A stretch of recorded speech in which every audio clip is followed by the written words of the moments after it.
दमदार वजनात बोल, एक तोलान प्रॉब्लेम सॉल्व. जो गेला या भाऊला आडवा, त्याचे तिथंच झाल्यात हाल.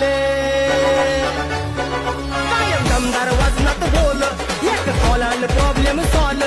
जो गेला या भाऊला आडवा, त्याचे तिथंच